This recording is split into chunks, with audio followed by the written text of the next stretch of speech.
اهلا بيكم في قناتي. والنهارده هنعمل صينيه البطاطس سنه اولى مطبخ. هنجيب الطاسه بتاعتنا على النار ونحط فيها السمنه البلدي او الزبده. هحط معاها بصله صغيره، ما بكترش في البصل عشان ما يبقاش طعمه باين قوي في الاكل بتاعي. هنا تقدري تعمليه شرايح او تقدري تبشريه بالمبشره. هحط معاه الفلفل الاخضر مع البطاطس، بيدي طعم مختلف تماما، ويبقى طعمه حلو جدا وهيطلع بالفرق. هقلبهم مع بعض كويس جدا كده لغاية ما يتبلوا، بس مجرد ما تدبل البصلة لا تصفر ولا تحمر معاكي عشان الطعم يغير لون الصلصة. الفلفل هنا ريحته بتبدأ تظهر، بيدي طعم مميز جدا للبطاطس. هحط معاها هنا الملح. المعلقة دي يا جماعة تبع طقم توابل عندي، مش معلقة لبن ولا قشطة. هحط معاها الفلفل الأسود وبحط واقلبهم كويس جدا، وبعدين بحط معاهم الكزبره الناشفه بتكون مطحونه جدا وكويسه خالص. الكزبره الناشفه من الحاجات اللي بتدي طعم حلو قوي للبطاطس. بحط معلقه واحده هنا في الاخر خالص، وبعدين هقول لكم المعلقه التانية هنحطها امتى.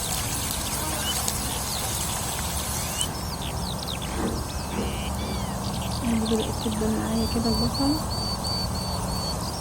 والفلفل. بحط معلقة واحدة بس من الكزبرة الناشفة، بقلبها كويس، بس مجرد ما اقلبها خلاص على كده. اقتربت صلاة الجمعة.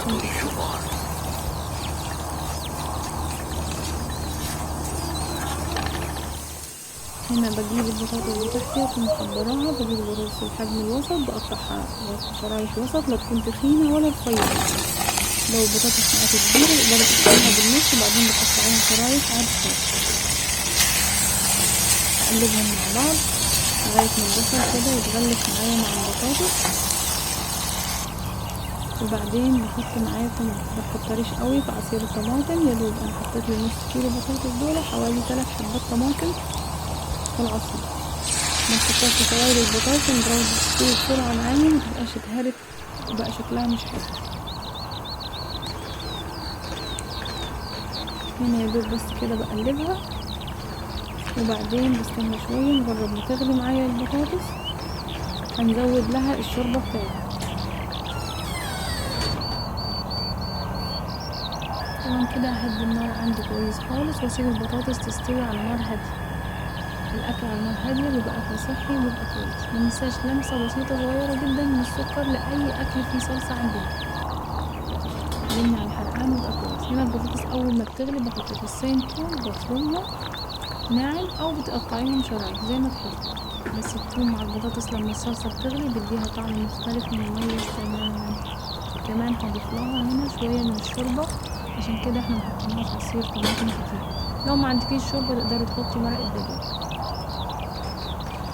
هنا اقدر احرك في البطاطس براحتي لان البطاطس لسه مستويتش.